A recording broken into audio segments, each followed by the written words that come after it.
Olá, sou Sérgio Sena, da Sena Electronics. Olá, sou David Martins, do David Martins Engineering, e bem-vindos ao 40º episódio do podcast Eletrónica Portugal. E já lá vão 40. É verdade. Já...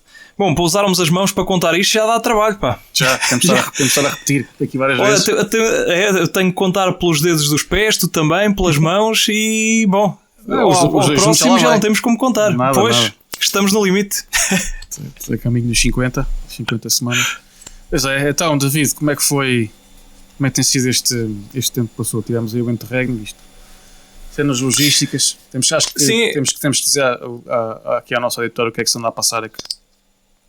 É isso. Há que fazer um devido esclarecimento. Exatamente. Então, da minha parte, há um aperto, tem havido um aperto na parte profissional, tem havido na parte pessoal também, que temos nos encontrado e David para poder gravar o podcast em horário útil, em tempo útil, e portanto com a falta de tempo pessoal que temos tido, embora não pode-se dizer que toda a gente esteja em casa, mas não quer dizer que o trabalho diminua, antes pelo contrário. Sim. Temos estado um pouco desencontrados e então decidimos, em vez de estarmos a correr, a fazer podcasts a correr, decidimos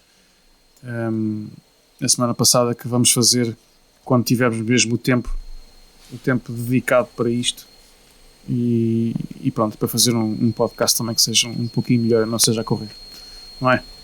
É isso mesmo. Portanto, não só isto tem que ser bom para quem ouve, também tem que ser bom para nós que fazemos, e a qualidade do episódio depende muito do nosso estado mental. Muitas das vezes damos por nós, não é novidade, isto que fazemos não é fácil. E damos por nós num esgotamento tal que a nossa agilidade mental depois não acompanha ou a qualidade do podcast ou mesmo os temas a desenvolver, e por vezes podemos travar um pouquinho. Assim, posto isto, achámos melhor. Vamos gravar sempre que nos for oportuno, sempre que tivermos algo novo, sempre que se justificar, sempre que houver conteúdo suficiente, que essa é outra coisa que nos levou também aqui à paragem, porque nem sempre há conteúdo que mereça a gravação do podcast, e nós pensámos ao início, e bem, acho eu, em fazer um episódio semanal. Era uma forma de criarmos uma audiência contínua ao podcast. Portanto, semanalmente já sabiam que iria haver um episódio, salvo raras exceções. Sim. No entanto, nem sempre isso se pode verificar. Também os últimos tempos, à conta de confinamentos, por aí fora, também temos que admitir que a indústria está sempre viva, mas não vai perdendo um bocadinho o fulgor. Portanto, nem todas as semanas está tão vivaça e cheia de notícias e de novas de novos temas que justifiquem um podcast mais rico.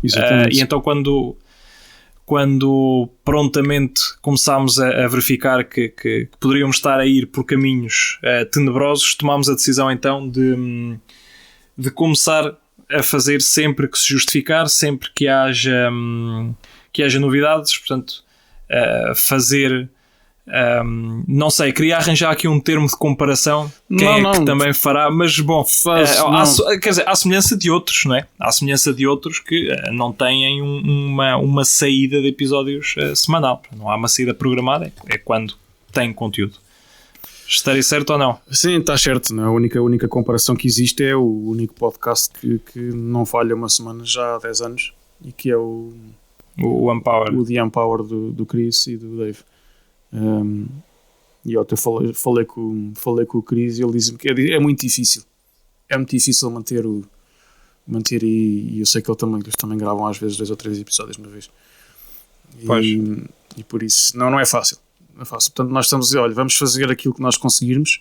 Há outra coisa que eu queria deixar já no auditório, é que nós continuamos à procura de profissionais da nossa área, de eletrónica, hardware, em Portugal, que estejam disponíveis para nós fazermos uma conversa, uma entrevista. Nós conhecemos, obviamente, nós temos colegas e amigos e gente conhecidas que estão na área. Queremos também da vossa parte, vocês, se nos puderem dizer quem é que vocês acham que era uma boa entrevista. Nós temos já uma ou duas pessoas, mas obviamente nós queremos saber também por vocês o que é que vocês, onde é que vocês também nos podem ajudar. Portanto, trabalhamos de um lado, ou melhor, trabalhamos nos dois sentidos, aqui em full duplex, ou pelo menos em half duplex, que isto é um podcast em diferido. E pronto, e guardamos os contactos, porque nós queremos entrevistar realmente pessoas em Portugal, e torna-se difícil porque dá a impressão que somos todos assalariados e que não temos vida. E temos vida, ou melhor, eu falo por mim, que somos todos assalariados e que a nossa vida não interessa para nada, mas não é bem assim. Não é bem assim. Sim. Portanto, de certeza, nós temos a certeza que há colegas nesta área que têm coisas para contar interessantes, que tenham empresas ou não, às vezes não precisam, mas que estejam a fazer coisas interessantes, seja no trabalho diário, seja no trabalho pessoal ou em casa. Portanto, cá vos aguardamos. É isso mesmo. Está na hora de fazer mais uma entrevista. Sim. temos que arranjar aí o entrevistado ideal para preencher aqui a próxima entrevista. Pois é. Bom, posto isto posto este esclarecimento inicial. Exato. Não, desta vez vais contar tu. Sou eu. Avancei, camarada. Como é que está aí o estado da nação? Como é que estamos? O estado da nação, pessoalmente, pronto, 9 às 5 continua. Cá estou a fazer uma coisa muito engraçada lá, que é e agora posso falar, que é um novo payback. Digamos que é a motherboard onde os payloads do satélite vão encaixar. Estou responsável por fazer pelo menos metade, porque o satélite agora é um projeto novo, vai ser aumentado de 3U para 6U, e eu estou a fazer uma das motherboards que faz essa ampliação, e aquilo está muito interessante porque não estou diretamente ligado com um payload. Normalmente o payload tem uma função específica que faz aquela coisa, mas estou sim ligado com a motherboard, onde faço toda a circulação de sinais de comunicações, sinais de energia, sinais de controle, para fazer a comunicação entre os payloads e o onboard computer, o computador que é outra carta, que está na parte principal. Portanto, sim, menos mal, está interessante. Okay, explica lá aí que isso vai ser aumentado de 3U para 6U. Portanto, o 3U é um retângulo de 10 por 10 por 30, não é? O 6U passa a ser um retângulo de 10 por 20 por 30, ou seja, são duas caixas ao lado uma da outra, passa a ser 6 unidades. Como é que é? 1U, que é 10 por 10 por 10, que é o tamanho do CubeSat, ok? 2U são 2 CubeSats, e 3U são 3 CubeSats ao lado um do outro. 6U são 6. Okay. E há maior, há 9, 12, pronto. Mas a partir daí já não são CubeSats, já começam a ser umas coisas mais estranhas. Isso do ponto de vista do lançador, né? Do ponto de vista do satélite. Do armário. O satélite tem esse tamanho. Aquilo em vez de ser digamos que não ia dizer um cilindro, não é um cilindro, mas é um retângulo. Um paralelepípedo. É a melhor forma para dizer aquilo.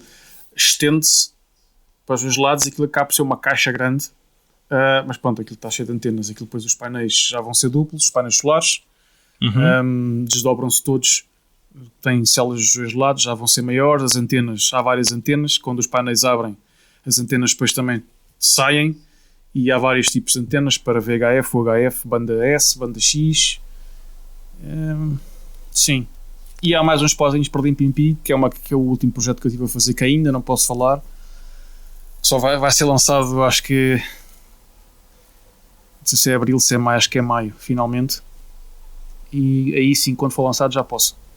E é muito giro, muito, muito giro. Pelo menos os resultados iniciais daquilo. Eu não estou à espera das PCBs com aquela nova upgrade que eu fiz, com FPGA. Mas os testes que os colegas fizeram com a versão anterior, aquilo está a correr muito bem. Portanto, fiquei muito contente. Pronto, em termos do 9 às 5 foi isso. Aqui pessoalmente, aqui os trabalhinhos com os meus serviços para a música continuam.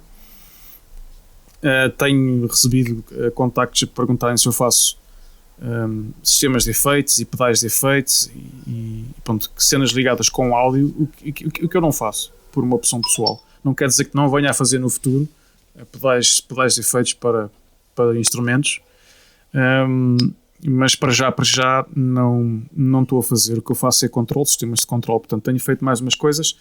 Recebi mais um carregamento de PCBs, mais 50. Recebi mais ainda hoje de manhã recebi uma caixa com 500 fichas. Portanto, aquilo dá para fazer mais 50 placas sem qualquer problema. Ainda sobram umas quantas. E pronto, tenho estado a desenhar no tempo livre, entre aspas, não é? Tempo livre, vamos rir um pouco, tempo livre. Ainda mais um produto novo. E pronto, olha, cá vamos. Não tenho, para já não tenho mais nada para dizer de novidade, a não ser que as vendas têm continuado, nem aumentado, nem diminuído. Depois do Natal pegou, como era costume, pegou e agora está a sair uns quantos por mês, talvez 2, 3 por semana. Se fosse assim uma média diária era mais interessante em vez por semana. mas pronto, mas também é o que é. É o que é, e o mercado não é assim tão grande. Portanto, olha, aqui deste lado é o que tem estado a acontecer. Conta lá aí. Antes de contar isso, há pouco estavas a falar nos CubeSats e nas antenas e tal. Vi uma publicação muito engraçada. Acho eu que foi num canal qualquer do Reddit, mas já foi há uns dias. De uma... Aquilo era uma foto de um lançador. Sim. O CubeSat já tinha saído da... Não sei, ajuda-me, da rampa do lançador mesmo. É o lançador. São umas caixas que a portinhola abre e o CubeSat sai disparado porque tem uma mola. Isto é mesmo básico, mecânica básica. Aquilo tem uma mola lá dentro que empurra com uma certa pressão, com uma força. Mas a mola tem aquela força específica. É que aquilo é keep it simple and stupid, não é? Exato, é mesmo. Quanto mais inventamos, pior, às vezes. É isso mesmo. O que é que eu ia dizer? Sim, via uma imagem, muito engraçado, porque via-se o CubeSat, assim, tipo em perspectiva, e vias as antenas. E as antenas eram fita métrica. Fita métrica. E vias a marca da fita. Porque no sítio onde eles cortaram, ainda lá tinha o... Sim. Depois estava um descritivo e apareceu o tipo que esteve envolvido naquilo. Ali no meio daquilo tudo, apareceu o tipo e o gajo a dizer que não julguem que não testámos outras fitas. Mas a fita que está é da Stanley, é uma marca de fitas e é 30 feet. E é aquela e não sei que e pronto, e é aquilo que está e é aquilo que vai. Lá está, simples, porque aquilo como tende sempre a ficar com aquele formato. Olha, mega porreiro e simples. Sim, essas antenas já são usadas há muitos anos, porque fazem um sistema de antenas barato e que são facilmente deployable. Aqui eu posso dizer, as antenas que nós estamos a usar são também... Aquilo é de quê? É de VIDU. Pô, já estou... Espera lá. Desculpa, já não me recordo se acho que é de U. Do HF. Também é assim desse tipo, mas não é uma fita métrica, portanto é um material metálico. Imagina, estás a ver aquela massa, esparguete, mas não é esparguete, é uma massa que é uma massa chata, parece uma fita, ok? Sim. É um bocadinho mais estreita. Aquilo é um material metálico super flexível. Tu enrolas aquilo na boa. Portanto, aquilo é... aquele payload, aquele sistema de antenas tem 3, que tem 4. Ok? Que faz o deploy, faz os quatro radiais. Não sei onde é que está. Não sei qual é o radiante daquilo. Eu não estou envolvido nessa. Isso é outra equipa. É a equipa sim. da Comes. E então aquilo tem um sistema mecânico. Aquilo está fechado dentro de um... Aquilo tira-se a tampa e vê-se o sistema mecânico, que tens 4 fitas enroladas e depois uma portinhola que abre com um relé de pino, que abre aquela portinhola e a fita, aquilo obviamente tem aquela pressão que a fita faz. Sim, ela desenrola toda já quando ela está em cima. Mas aquilo está muito giro. Portanto, e os sistemas aquilo tem sido melhorado ao longo dos anos, que eu sei. O último sistema que melhoraram naquilo foi o saber se aquilo estava realmente desenrolado ou não, porque às vezes quando se abria a portinholazita, ela, por causa da vibração toda do lançamento, às vezes ganhava um jeito qualquer e não desembrulhava. E então puseram sensores capacitivos por baixo das antenas, porque o sensor que havia de antes, que era uma coisa... O primeiro acho que foi um óptico e depois era um daqueles tipos... uns switches, exatamente, que eram super sensíveis ao toque. Aquilo tocava lá, mas pronto, isso também não funcionou bem. Portanto, estes capacitivos agora, pronto, está lá ou não está. Se está, a capacidade é assim, se não está, a capacidade é essa. Pronto, portanto, os colegas que melhoraram isso. E sim, isso agora para dar aí à chega dessa fita métrica, eu lembro-me que a última vez que vi um satélite ou um planeamento de satélite, era um CubeSat na altura, assim, acho que nem era bem um CubeSat, aquilo era uma caixa que pretendia ser... Foi em 2000 ou 2001, estava com o colega, que sabes bem quem é, que é nosso colega aqui de eletrónica, da hardware também, que é o Rodrigo Matias. Estávamos na ESA, em Noordwijk, na ESTEC, na Holanda. Estávamos lá por causa da Associação de Radioamadores na Estação Espacial Internacional, e lá em reunião que estava a ver, os gajos estavam lá na altura, iam fazer um deployment de uma caixa de gravação de voz para fazer STV ou outra coisa qualquer para os astronautas, e havia um grupo de trabalho, não sei se era francês ou alemão, já não me recordo mesmo, já foi há tanto tempo, que estava lá a mostrar um planeamento de um microsat, aquilo não era um CubeSat, aquilo. Na altura nem sei se havia já esse standard desenhado, em que tinha essas antenas, e nós vimos aquilo e assim, aquilo foi instantâneo, eu e o Rodrigo, isso faz todo o sentido assim, ser antena, e ele explicou que aquilo, eles punham a antena maior e depois iam afinando, iam cortando com um alicate, aqueles alicates grandes, para cortar a fita, e depois tinham arranjado, já não me lembro que sistema é que tinha sido, para a fita desenrolar sozinha. Bom, já não me recordo mais, eu já não me recordo eu acho que aquilo ia ser lançado pelo astronauta. Eles iam abrir uma portinhola lá na estação e lançar aquilo à mão, como às vezes fazem para algumas coisas. Agora então lá. Desculpa, Não, estava-me a lembrar do astronauta a lançar aquilo à mão e lembrei-me, mas eu não posso ter estes pensamentos. Lembrei-me daquele militar português que atirou o drone. Lembras-te daquelas imagens? Imagina o astronauta lá. Bom, só que ele e o astronauta não vai ter esse problema, que ele não vai cair. Ele a atirar e atira tipo para dentro. Pois foi, fogo. Não correu nada bem. Não, mas pronto, quando são os lançamentos da ISS, acho que há 2 tipos de lançamento. Há o lançamento em que eles têm os lançadores acoplados à estrutura externa, e depois são controlados internamente lá por eles. Há aquela hora exata, tem que ser naquele minuto exato. Ou então depois há outros lançamentos que acho que são mais tipo, digamos que são projetos mais de testes, mais tipos de estudantes ou prémios ou qualquer assim desse tipo, não são profissionais, em que são os próprios são uns cubinhos que vão nas malas, nas Pelicam, como nós tanto estamos, vão lá para cima, eles depois abrem aquilo, eu só tenho que tirar uma ficha, aquilo há uma portinhola lá dentro posterior, e eles abrem a portinhola e à mão, lançam mesmo daquela hora, também tem que ser naquele minuto certo, lançam aquilo, e pronto, e depois aí são daqueles satélites que ficam lá há pouco tempo. É para um teste, são normalmente para fazer beacons, não fazem transmissão, às vezes tem só um repetidor repetidor, recebem V, emite U ou vice-versa, não faz muito mais. Pronto, e olha, a conversa de satélite já vai longa, mas sim, mas é curioso essas coisas, pá. Conta lá então as coisas novas que tu tens por aí.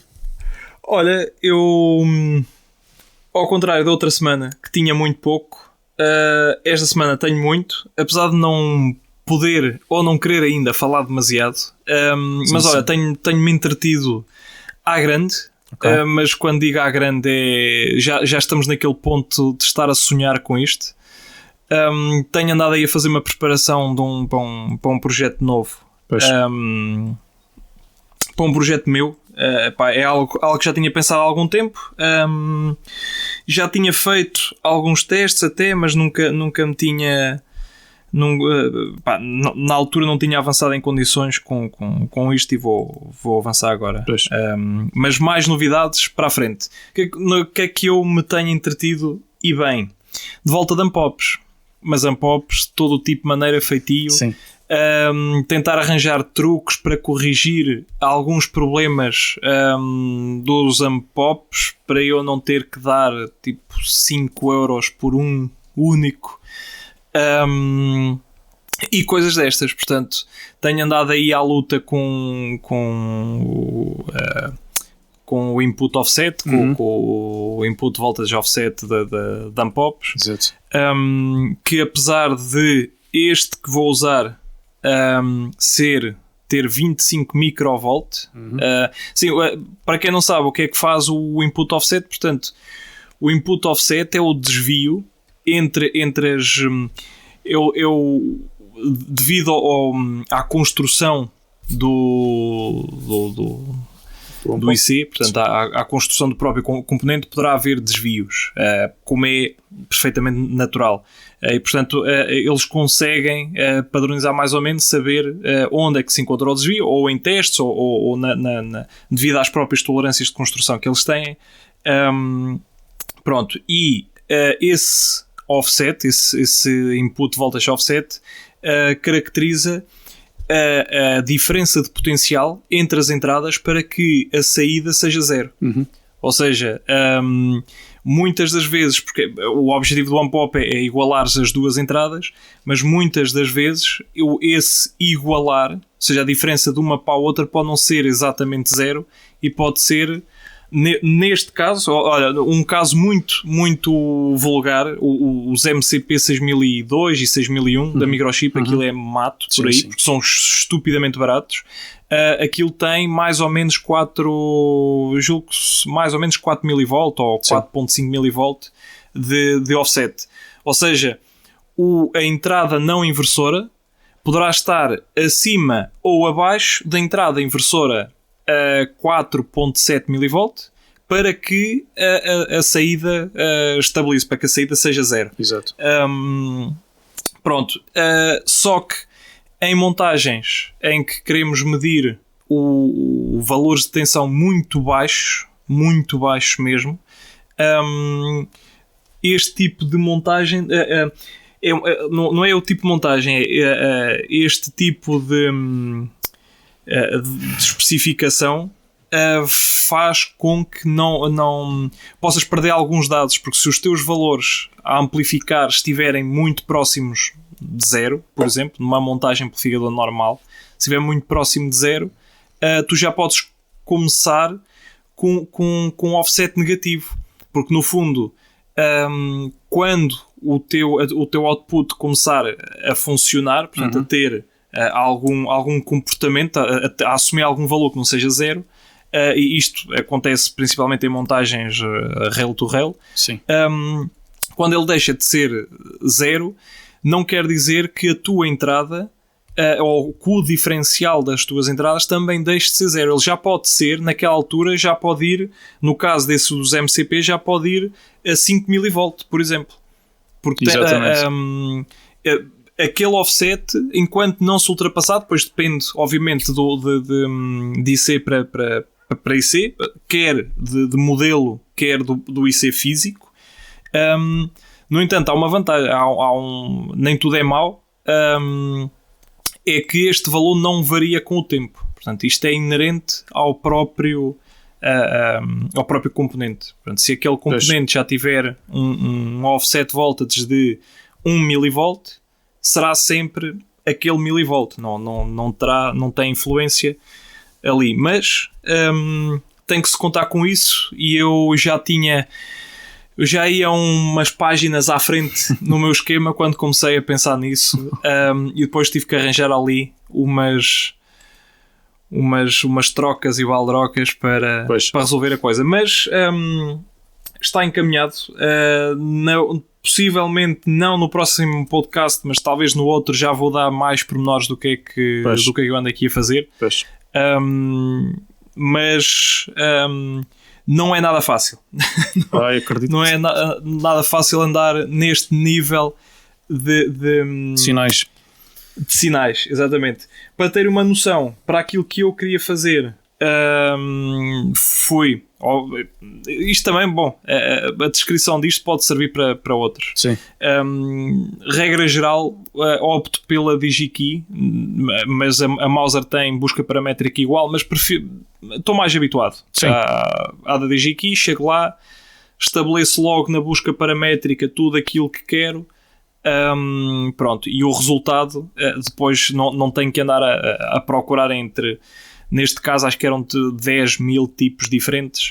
Reduzi uma busca a uns meros 100 e qualquer coisa. No entanto, 100 e tal é muito pouco.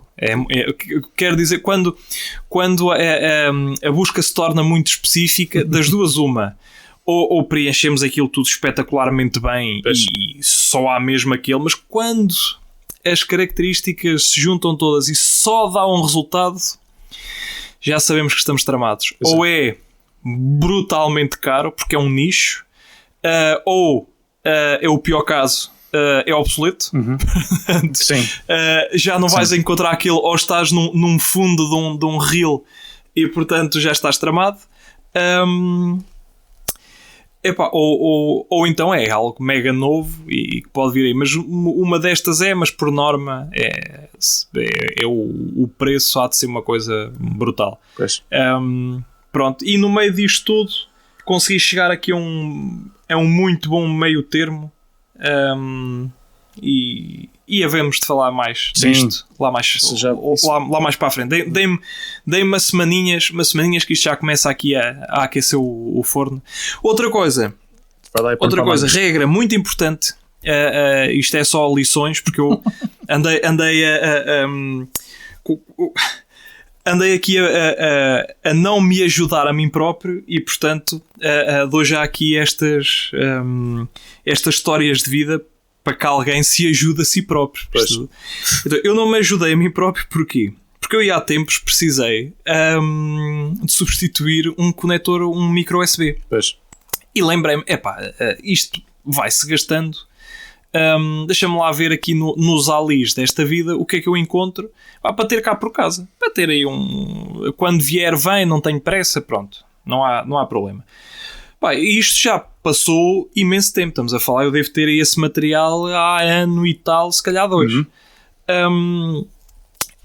Coisa que eu não fiz na altura foi arrumei, cataloguei, dei entrada aqui no meu mega inventáriozão, mas não preenchi as coisas. Então eu não sei que componente é, não sei que referência é, não sei, e na altura é tão mais fácil ter feito isto. Problema, agora aquilo que eu estou aqui a idealizar fazer vai levar uma ligação USB. Apesar de não ter comunicação, vou usá-la só para fazer alimentação. Vai usar uma ligação USB, e eu pensei, tenho ali fichas daquelas, isto não vale a pena estar a comparar, tenho para ali uma tonelada daquilo, vou gastar, e depois logo se vê. Bom, lá me sento eu, aqui, de frente ao Altio, com a ficha na mão. Vamos lá procurar a ficha. 2 horas depois, ainda estava de volta da ficha. Chipa. Porque, assim, eu já estava só por teimosia, porque em muito menos tempo eu teria pegado num paquímetro, tinha tirado as medidas e aquilo alguma coisa dava. Pois. Porque elas, os pinos são iguais. Uhum. Em quase todas, o tipo de pino, espessura, aquilo é igual em tudo. A caixa no que é que varia? As ligações mecânicas. Yeah, exato. Em que umas é mais à frente, outras é por baixo, outras é de lado. Eu dei por mim a fazer o filtro e a ter 400 tipos de fichas diferentes. Não, só quero esta. É micro USB, é micro USB. Pronto. Portanto, regra para o futuro.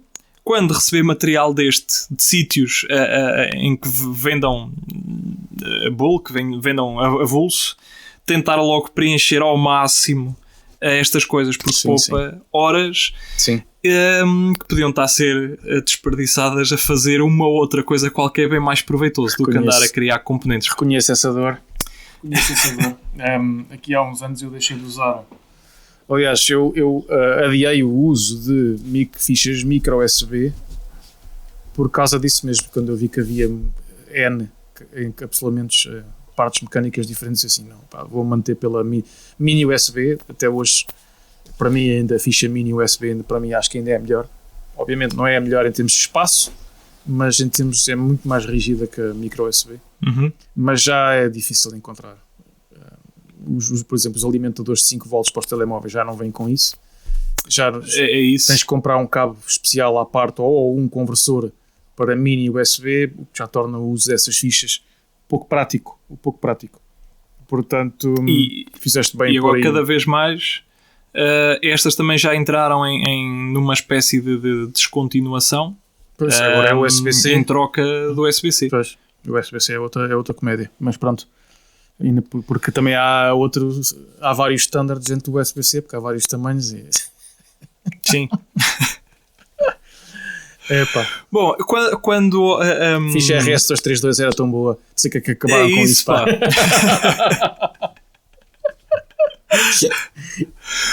Aquilo não tinha muito que enganar, não, pá. Mas, bom, e como tinha os pinos, pá, imagina, os buracos não era exatamente aquilo. Epá, torcias um bocadinho, já cabia lá mesmo, é isso mesmo. E era risco, pá, aquilo era risco que se farta. Mas pronto, é assim a evolução das coisas. É que essas fichas agora são usadas continuam a ser usadas para ligação de periféricos externos. Industrial. Assim, industrial para usar periféricos externos.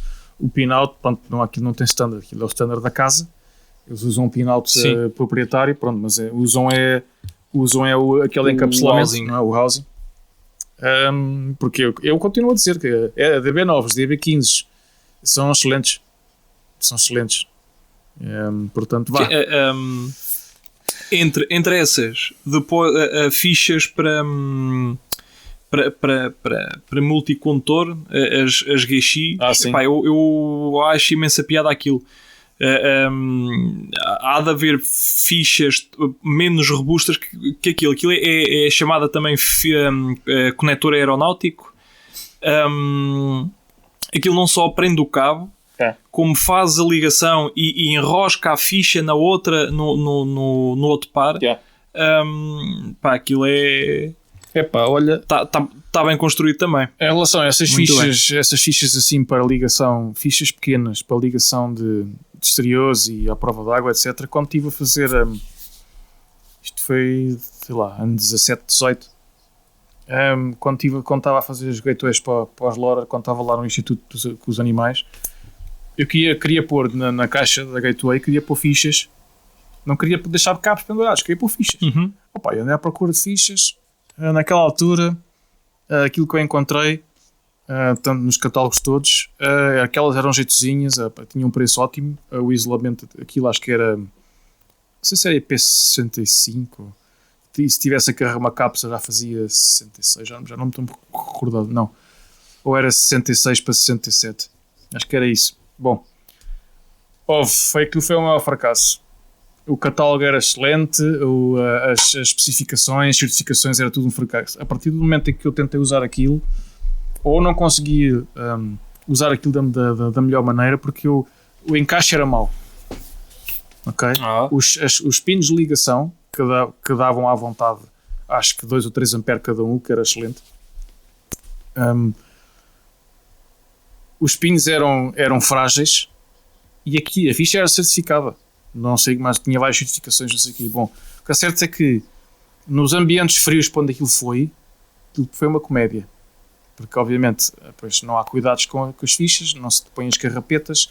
Quando eu lá cheguei ao sítio de instalação, estava as gateways nos mastros, no chão, à espera de ser montadas, mas tinha nevado na noite anterior. Estava aquilo coberto de neve, as fichas cheias de neve. Portanto, aquilo foi espaço de 1 ou 2 dias, ficaram verdes logo por dentro. Tive que andar lá com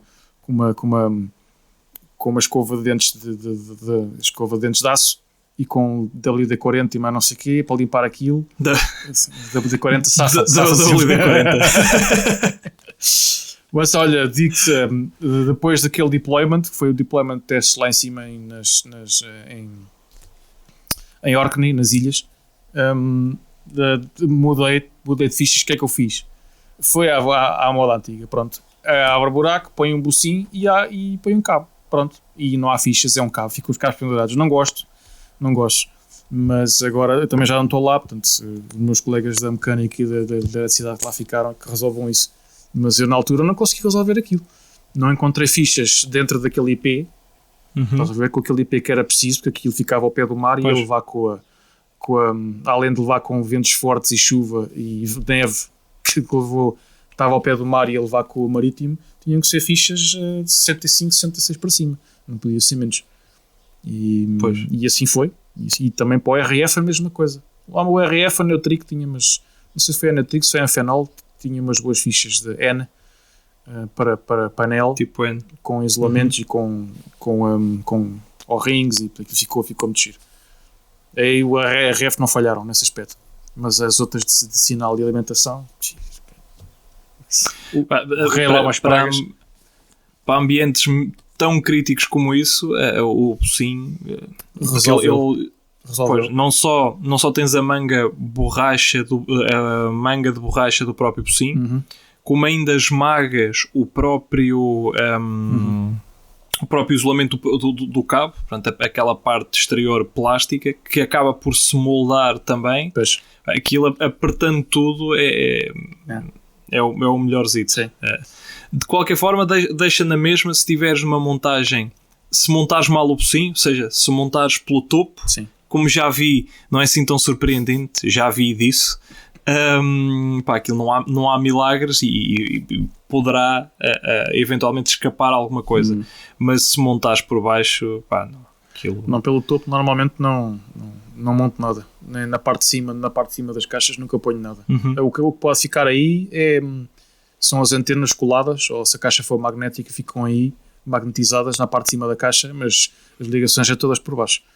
Não, por razões nem é de praticabilidade, é de segurança, para não haver ingresso de umidades e poeiras.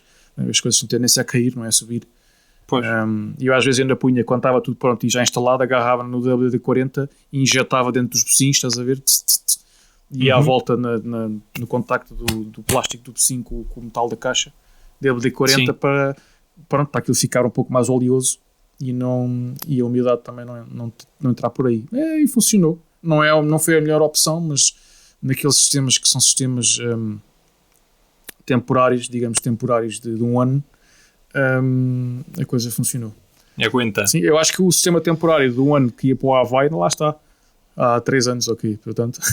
Sim, isso, atenção com os sistemas temporários. Isto é tudo temporário, só que depois, 3 ou 4 anos depois, aquilo ainda lá está. Mas isto não era só temporário. Mas, bom, está funcionando, deixa estar. É isso. Então, posto isto... Olha, vamos... Que já gastámos o tempo todo do podcast.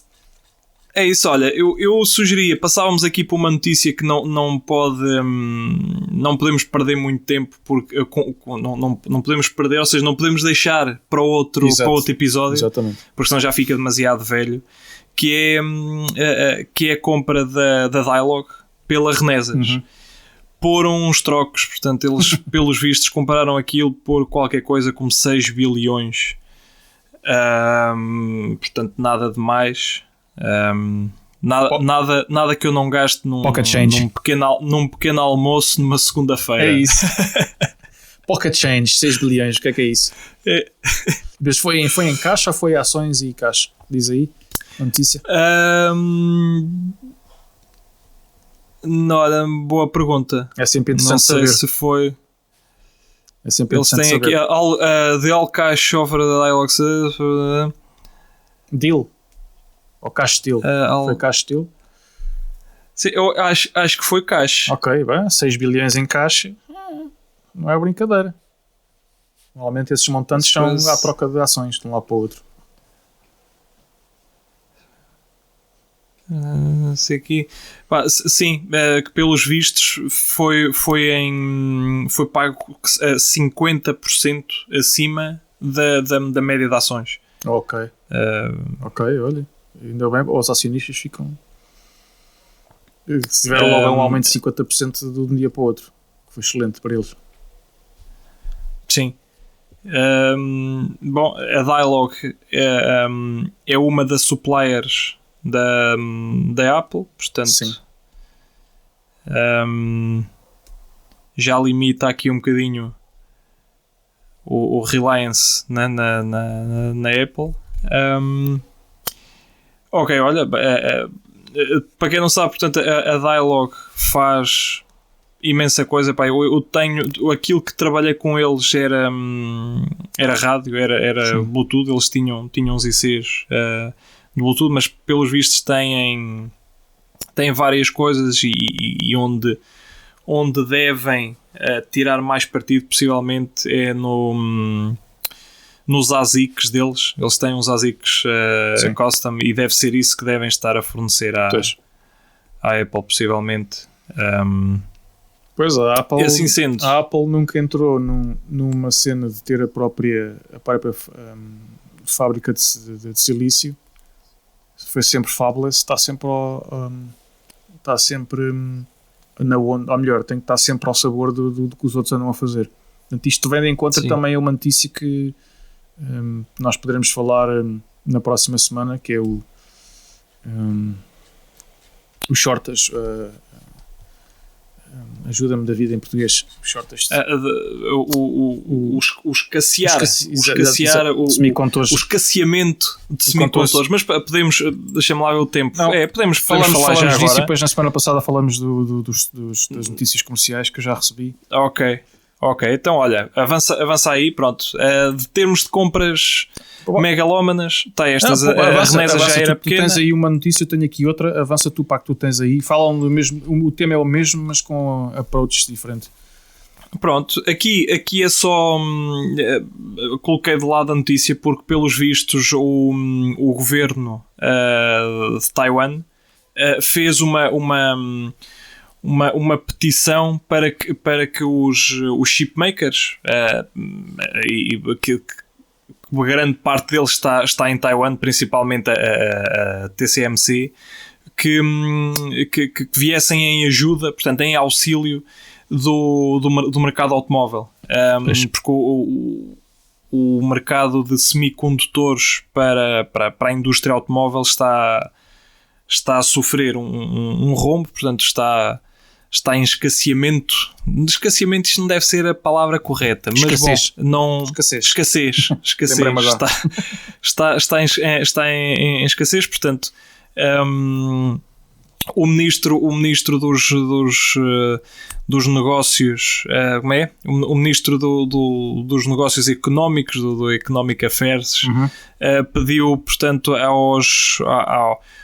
aos domestic ship manufacturers, portanto aos chipmakers lá da Tailândia, que entrassem e ajudassem a economia quer a recuperar, pronto, mas principalmente para tentarem dar uma espécie de uma cunha para tentarem entrar e ajudar o setor automóvel.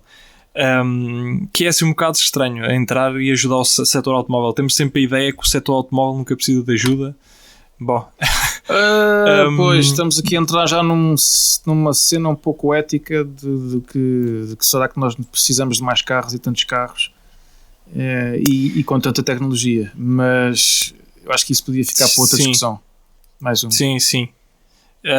Pronto, só aqui há alguns deles e já passamos, portanto, os maiores fabricantes automóveis, incluindo Volkswagen, Ford, Nissan, Honda e Fiat, estão em sofrimento com o encolher do mercado de supply, do mercado de fornecimento,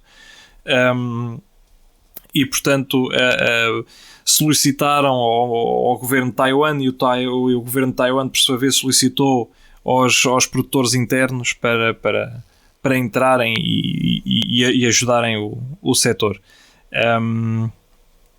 Não sei se pronto, eu achei só curioso ter que vir uma entidade governamental pedir às empresas para ajudarem um dado setor e da elevada gravidade. Portanto, já se notava alguma grande escassez de semicondutores.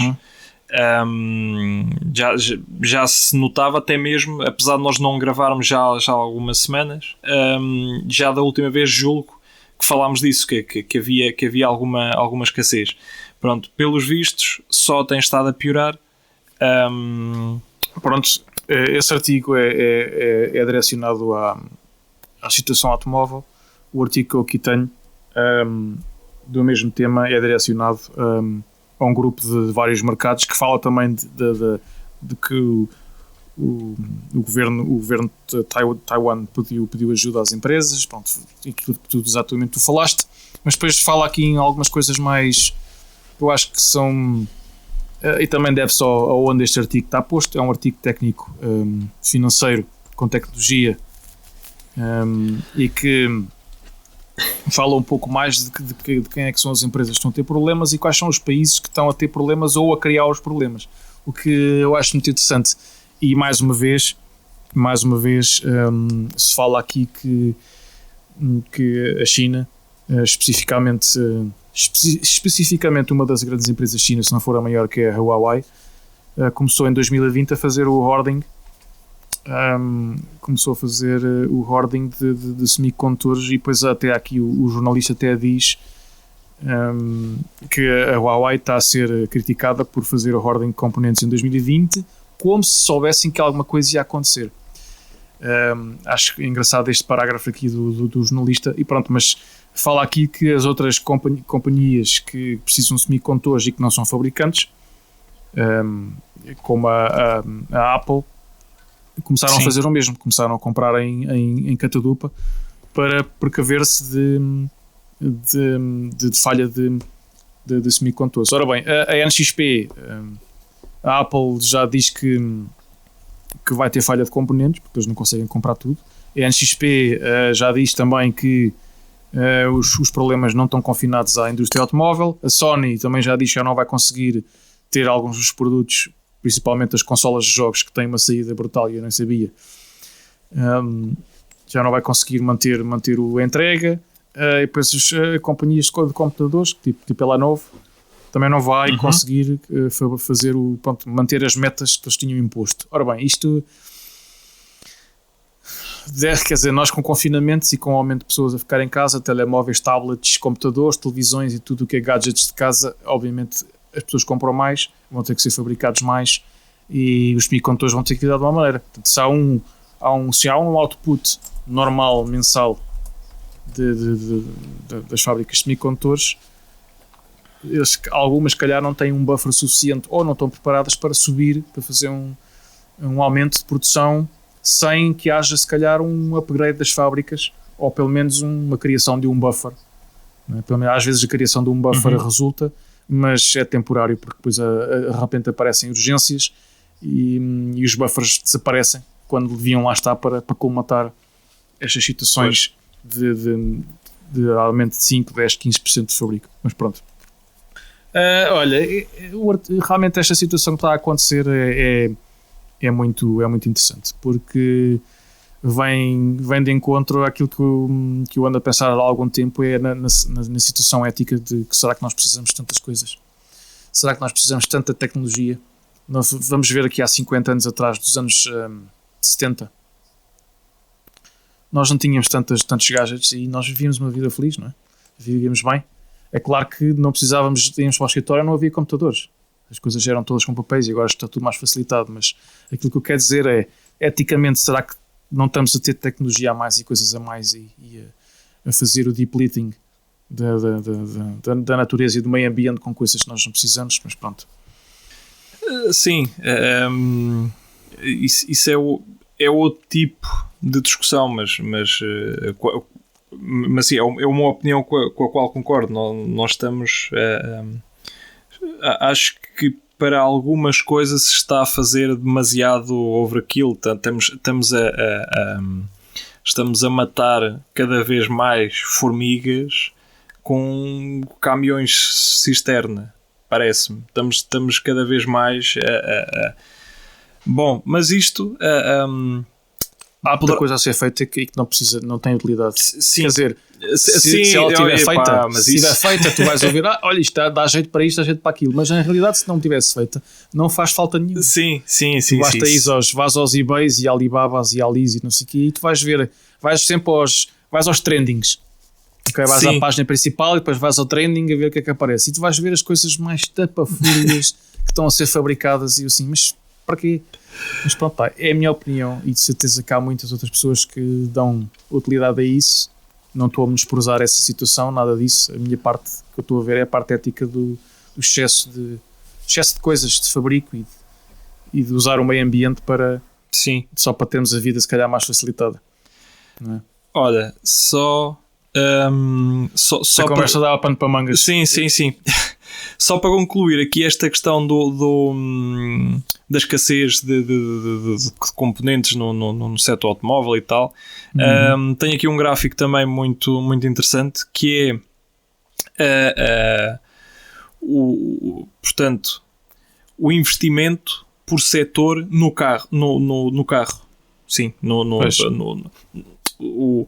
o investimento por setor, no setor automóvel, mas portanto isto está dividido em partes do carro. Portanto, temos o chassi, o motor, safety, telemáticas e entretenimento e body electronics.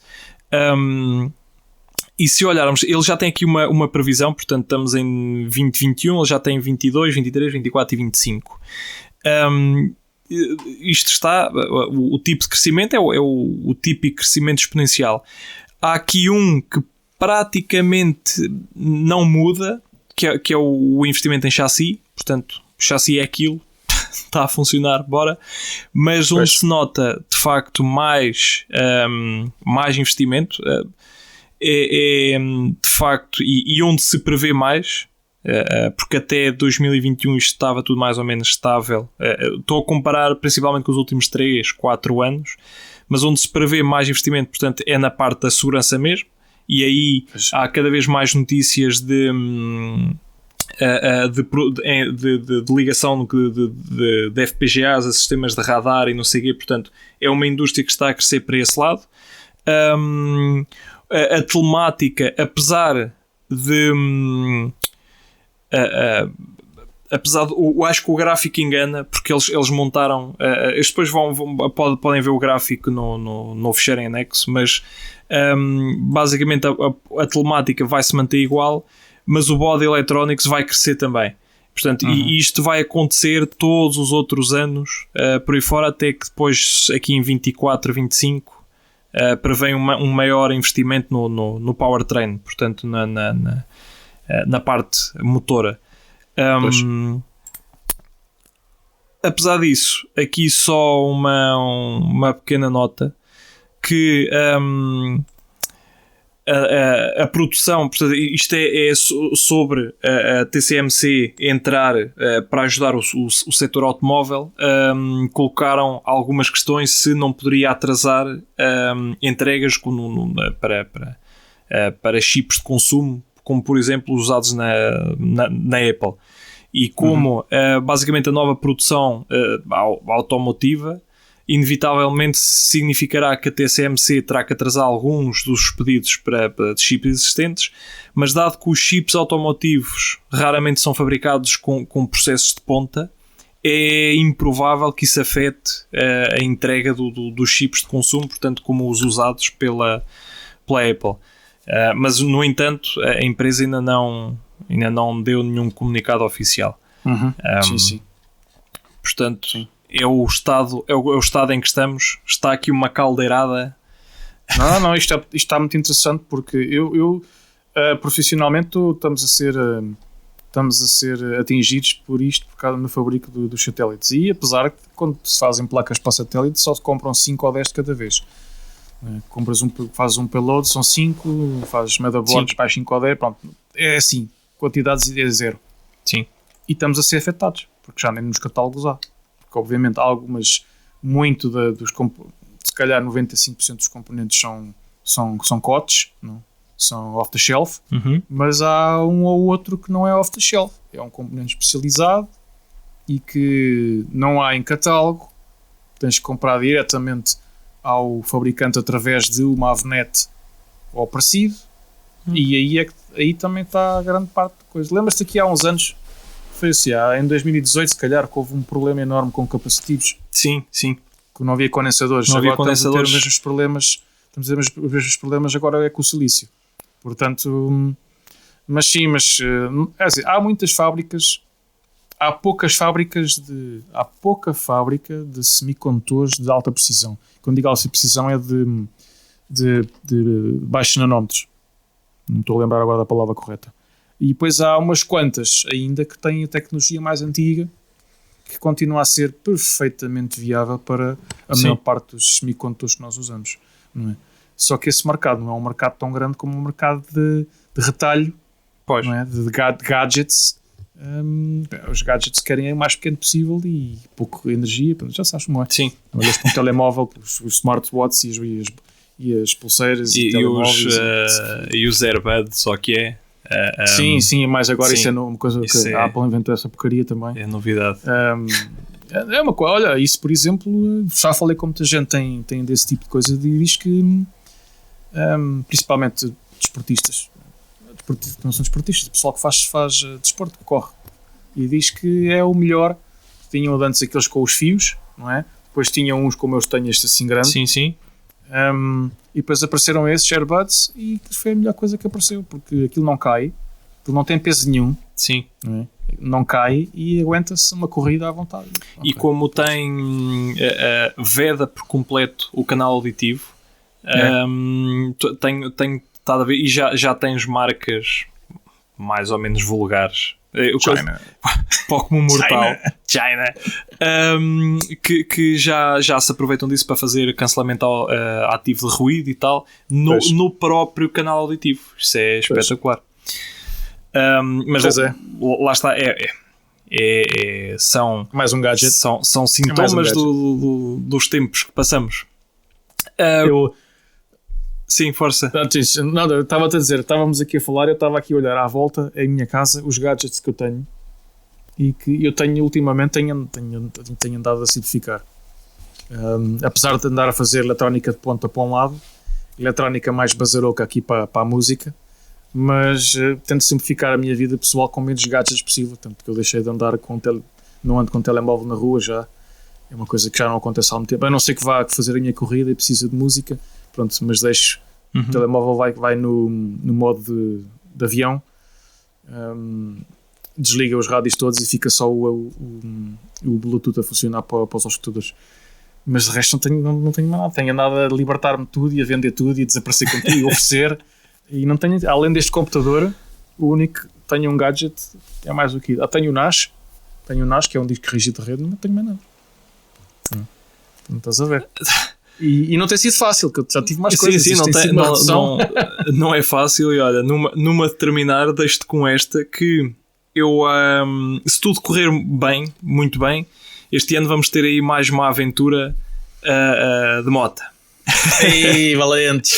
Esta vez vão a Dakar, vão fazer o gafanha Dakar. É mais ou menos. E andava à procura de uma coisa tão simples. Eu até agora usava um telemóvel que tem uma aplicação muito porreira que usa os mapas do OpenStreetMap. A aplicação muito porreira, e eu usava um telemóvel velho para lhe dar utilidade, quer dizer, o telefone está bom, só que o ecrã partiu um bocado, lascou, pronto. Mas para a funcionalidade dele está ótimo. E há uns tempos lembrei-me, isto qualquer dia este gajo deixa-me trabalhar porque o ecrã está partido, eu com a sorte que tenho só ando à chuva e portanto qualquer dia isto vai de vela e tenho que arranjar aqui uma alternativa, deixa lá ver o que há. Eu não consigo encontrar um GPS, a moda antiga. Sim, eu não consigo. Tipo os Garmins. Tens que ir para aquelas marcas. Mas estamos... ou seja, fazendo o rácio de preço, que é... Eu, pelo meu telemóvel, sim, é um Xiaomi, dei-me 170 euros. Câmara espetacular, 2 cartões, tudo e mais alguma coisa, GPS e um ecrã. Pronto. Já está.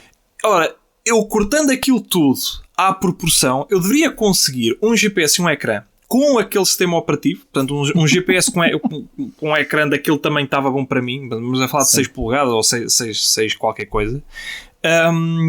Só queria isso. GPS, Android,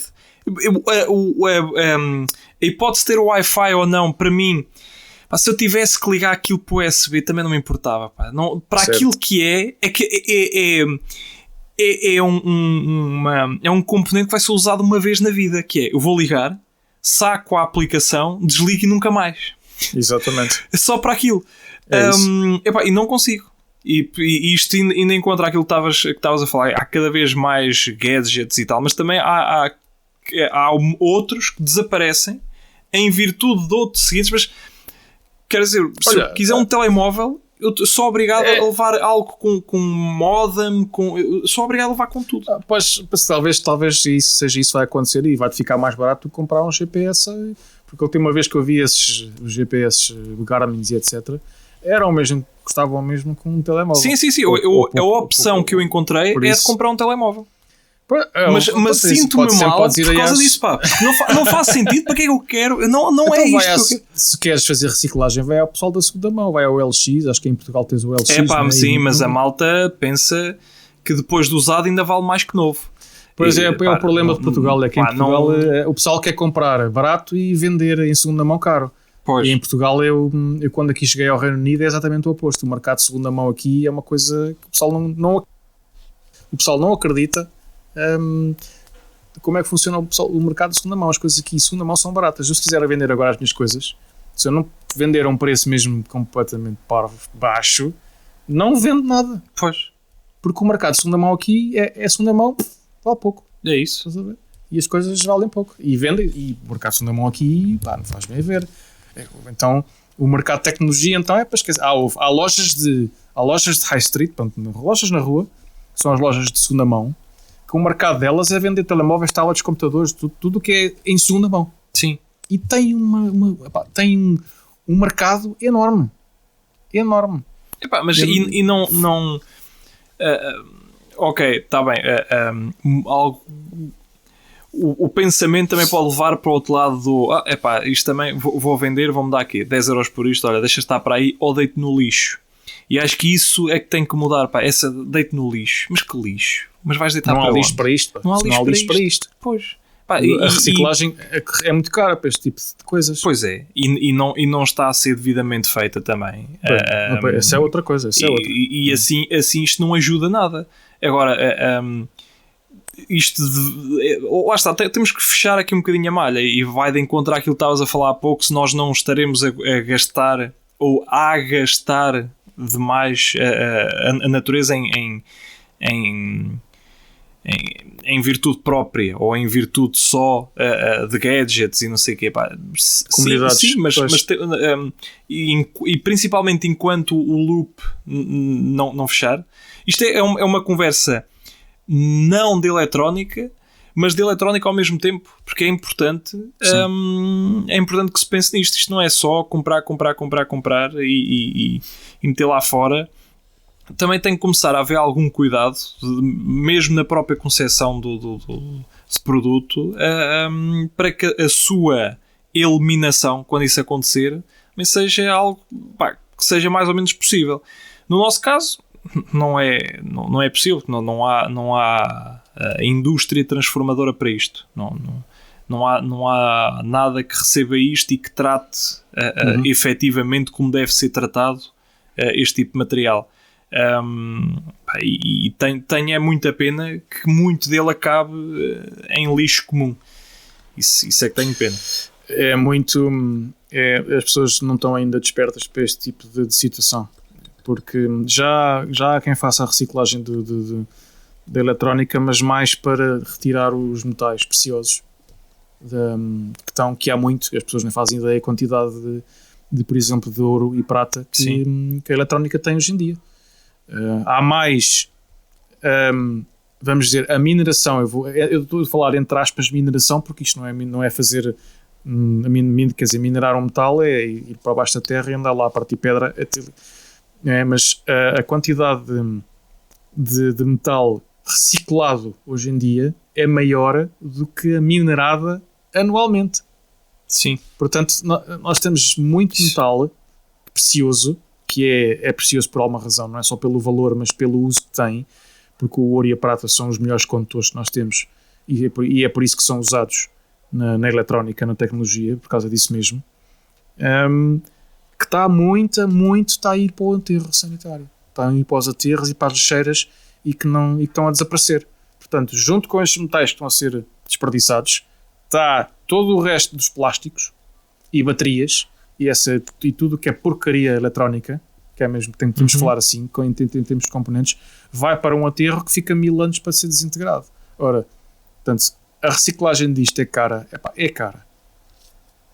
Comparativamente ao papel e ao plástico, é caríssimo. Mas, não é? Vai dar um subproduto que depois virá a ser reutilizado para outro mercado. A reciclagem, eles sabem isto, mas... pronto, felizmente agora foram criadas, têm andado a aparecer empresas que fazem isso, que é a reciclagem de eletrónica para tirar os metais preciosos. O que vá lá, pelo menos isso já não é mau. Sim, e noutro podcast falaremos disso também, do movimento mega crescente que é o direito à reparação. Acho que já falámos nisso levemente num outro episódio, e acho que isso solucionaria também muito, já que não conseguimos evitar que as pessoas comprem, ou menos, não é que comprem, mas que vejam sempre os eletrodomésticos e tal como um consumível que estraga, deita fora, mas pelo menos que comecem a ser criadas novamente condições, e novamente, porque isto era assim, deixou de ser, porque o mercado consumista assim o quis, mas que pelo menos volta a haver condições para a reparação. Exatamente. Que é algo super importante. É muito importante. Não é? Longe vão os tempos em que tudo era reparado, não é? Porque tudo tinha componentes grandes, mecanicamente grandes, quer dizer, e era facilmente reparado. Hoje em dia não. Hoje em dia, quer dizer, um flat screen, uma televisão avaria, o que acontece? A tecnologia daquilo é tão pequenina, como nós sabemos, metade da superfície, que se avariou alguma coisa, saca a placa, põe uma placa nova. E a maior parte das vezes fica ao mesmo preço. Não fica. Mas depois o fabricante vende as placas tão caras que fica quase mais barato comprar uma televisão nova. É isso, mas é nisso que temos... Mas essa avaria foi provocada pelo quê? Não foi porque aquilo foi super bem projetado e com um nível de robustez acima do normal. Não, aquilo foi feito para o mercado que temos atualmente, que é o mercado consumista. Bora, pá, se isto a variar, se a variar, está dentro da garantia. Se a variar, a gente tem aqui umas placas, aguentamos isto aqui uns anitos e pronto. E se a variar fora de garantia, se a variar fora de garantia, o gajo compra outro. Pá, e estamos nisto. Pá, e tem que se pensar as coisas de uma forma mais duradoura. E este foi o segmento Cidadania do Podcast Eletrónica Portugal. E pronto, depois desta super tangente, onde começámos com chips de automóvel e parámos em reciclagem de semicondutores, obrigado mais uma vez por estarem a ouvir aqui os nossos disparates e esperemos que gostem. Obrigado também pela continuada atenção que nos têm dado offline, seja em mensagens, seja em... Pois, normalmente é mensagens que nos mandam e os reshares, fazerem partilha nas vossas próprias redes e com os vossos amigos e conhecidos. Portanto, nós agradecemos bastante. Temos tendência a melhorar o conteúdo e a qualidade, vai com o tempo. Sim. Não é? Mas pronto, da minha parte, um obrigado e pronto, cá encontramos na próxima semana para mais um mega podcast. Se tudo correr bem, e vai correr. Corre sempre. Está feito. Bom trabalho, boa semana. Saudinha. Saúde.